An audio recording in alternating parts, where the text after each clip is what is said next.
নমস্কার, সনাতন ধর্মকথা চ্যানেলে আপনাদের সবাইকে স্বাগত। আজ আষাঢ় মাসের 2 তারিখ বুধবার, শুক্লাপক্ষের তৃতীয়া তিথি। মহাভারতের সভা পর্বের 64তম অধ্যায়ে দ্রৌপদীকে দাসী করার আদেশে দুর্যোধনকে বিদুরের ভৎসনা পর্ব শুরু করব।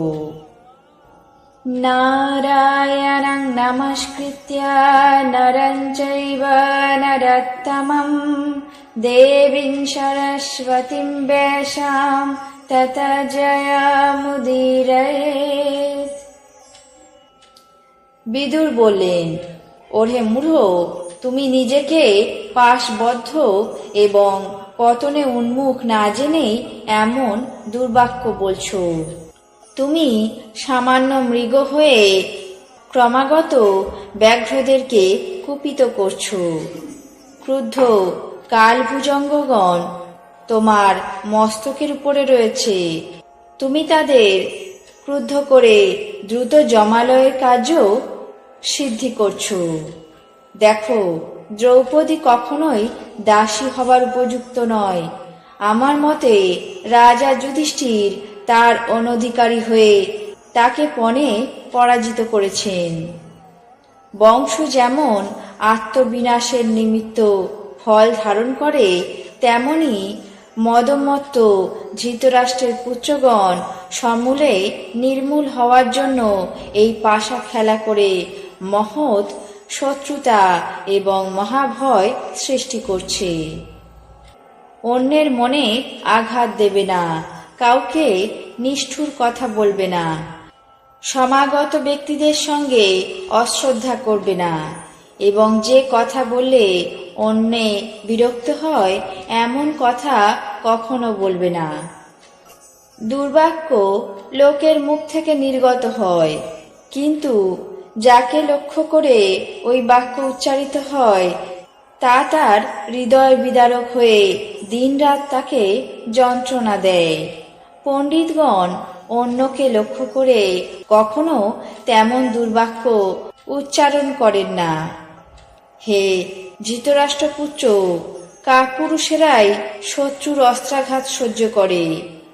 অতএব তোমরা এই নীতিবাক্যকে অনুসরণ করে পাণ্ডবদের সঙ্গে আর শত্রুতা করো না, তাহলে অবশ্যই তোমাদের যমের ভবনে যেতে হবে। হে দুর্যোধন, তুমি যেমন দুর্বাক্য প্রয়োগ করছো, পাণ্ডবগণ কি বনচর, কি গৃহবাসী, কি হতবিদ্য, কি তপস্বী, কাউকেও এমন কটুবাক্য প্রয়োগ করে না। অত্যন্ত নীচ লোকেরাই এমন প্রকার কুবাক্য ব্যবহার করে থাকে। ধৃতরাষ্ট্রের পুত্রগণ ঘোরতর নরকের দ্বারে উপস্থিত হয়েছে বলে তা বুঝতে পারছে না। দুঃশাসন প্রভৃতি কুরুবংশীয়গণ দ্রুত ক্রীড়ায় দুর্যোধনের অনুগামী হয়েছে। বরং প্রস্তর ভাসমান হতে পারে এবং নৌকা নিমগ্ন হতে পারে, কিন্তু মন্দবুদ্ধি ধৃতরাষ্ট্রের পুত্রগণ কখনোই আমার সদুপদেশে কর্ণপাত করবে না। দুর্যোধন লোভে পরতন্ত্র হয়ে সুহৃদদের সদুপদেশ শুনছে না। অতএব স্পষ্টই মনে হচ্ছে কুরুবংশীয়গণ অচিরেই সমূলে নির্মূল হবে। ঋষি বৈশম্পায়ন বললেন, মদমত্ত দুর্যোধন বিদুরকে ধিক এই কথা বলে সভায় প্রতিকামীর প্রতি দৃষ্টিপাত করে বললেন, হে প্রতিকামিনী, তুমি শীঘ্রই যাও, দ্রৌপদীকে নিয়ে এসো। পাণ্ডবদের থেকে তোমার কোনো ভয় নেই। বিদুর অত্যন্ত ভীত হয়ে আমাদেরকে এমন বিরুদ্ধ কথা বলছেন। সাধারণত উনি আমাদের উন্নতি চান না। প্রতিকামী দুর্যোধনের আদেশ অনুসারে শীঘ্রই গমন করে কুকুর যেমন সিংহ যুথে প্রবেশ করে, তেমনি পাণ্ডবদের ভবনে প্রবেশ করে দ্রৌপদীর সামনে উপস্থিত হয়ে তাকে বললেন, হে দ্রুপদ কন্যা, যুধিষ্ঠির দুধ ক্রীড়ায় একান্ত আসক্ত হয়ে তোমাকে পণ রেখেছিলেন। সম্রাট দুর্যোধন তোমাকে এখন জয় করেছেন, অতএব তোমাকে ধৃতরাষ্ট্রের ভবনে গিয়ে তার আদেশ পালন করতে হবে।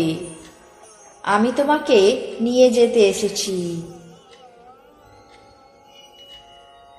আজ মহাভারতের সভা পর্বের ৬৪তম অধ্যায়ে দ্রৌপদীকে দাসী করার আদেশে দুর্যোধনকে বিদুরের ভৎসনা পর্ব এখানেই শেষ করছি। বাকি অংশ আগামী পর্বে পাঠ করে শোনাবো। এখন জেনে নেব আজকের দিনের 12টি রাশির রাশিফল। মেষ প্রাপ্য আদায়, বৃষ ভোগান্তি, মিথুন চিত্ত বিক্ষেপ, কর্কট সাধুসঙ্গ লাভ, সিংহ বিপর্যয়, কন্যা উপার্জন বৃদ্ধি, তুলা বিলাসিতায় ব্যয়, বৃশ্চিক পারিবারিক শুভ, ধনু প্রতিবেশী কলহ, মকর আর্থিক স্থিতি, কুম্ভ পাওনা আদায়, মীন প্রণয়ে বিঘ্ন। এই ছিল আজকের দিনের 12টি রাশির রাশিফল। আপনাদের কেমন লাগলো তা অবশ্যই কমেন্ট বক্সে জানাবেন। চ্যানেলটিকে সাবস্ক্রাইব করবেন, লাইক করবেন, শেয়ার করবেন। ধন্যবাদ।